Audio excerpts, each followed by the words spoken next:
Сіздерге көпшілігі күнделікті тұтынып жүрген айран, оның пайдасы туралы мәлімет айтайын. Медицинада жалпы денсаулыққа пайдалы өнім деген түсінік жоқ. Кез келген өнім бір адамға пайдалы болса, ал екіншісіне ешқандай әсер етпеуі мүмкін. Мысалы, айран бүйрек жетіспеушілігі бар науқастарға артық ақуыздың көзі ретінде кері әсер етуі мүмкін. Ал айранды кешкі уақытта ішудің денсаулыққа қалай әсер ететіні жайлы әлі ешкім зерттеу жүргізбеді. Бірақ дәстүрлі диетология ашыған сүт өнімдері шынында да пайдалы деп сендіреді, себебі олар ақуызға бай.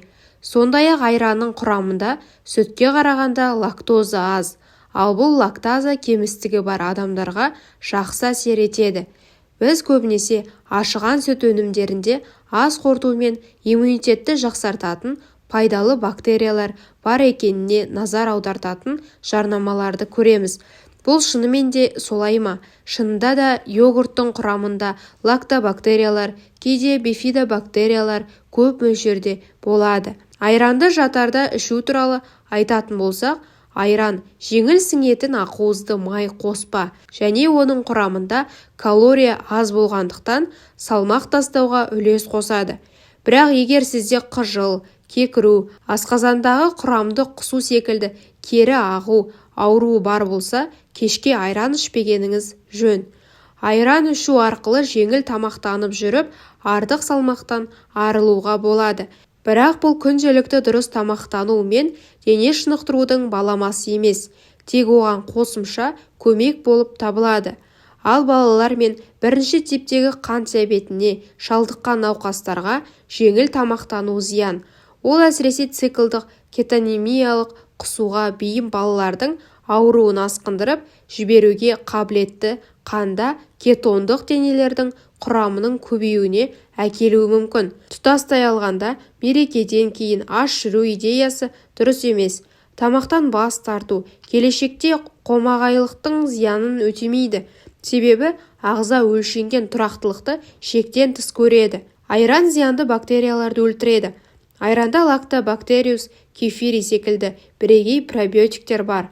Зерттеулерге сүйенсек, бұл пробиотиктер әртүрлі зиянды бактериялардың, соның ішінде сальмонелла, хеликобактер, пилори және ішек таяқшасы бактерияларының өсуін тежейді.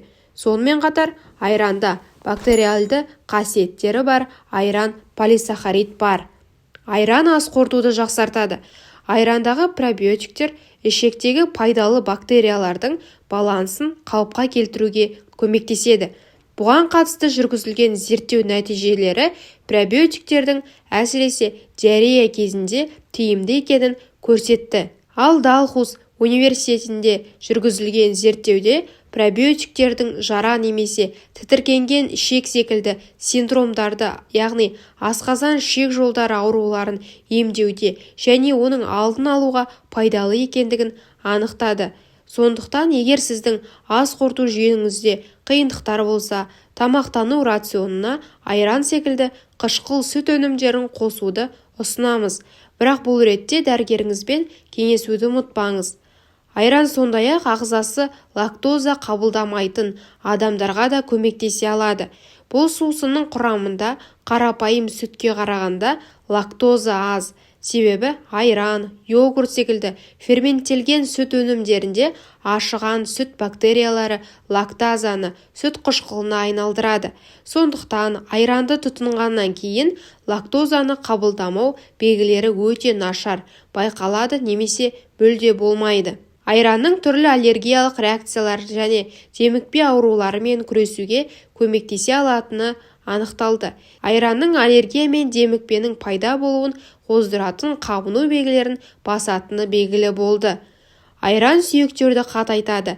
Басқа да сүт өнімдері сияқты айранда да кальций көп. Бұл элемент сүйектің саулығына оң әсер ететіндіктен остеопороздың дамуына жол бермейді. Сонымен қатар айранның құрамында К2 дәрумені бар. Ол кальций метаболизміндегі басты рөлді атқарады.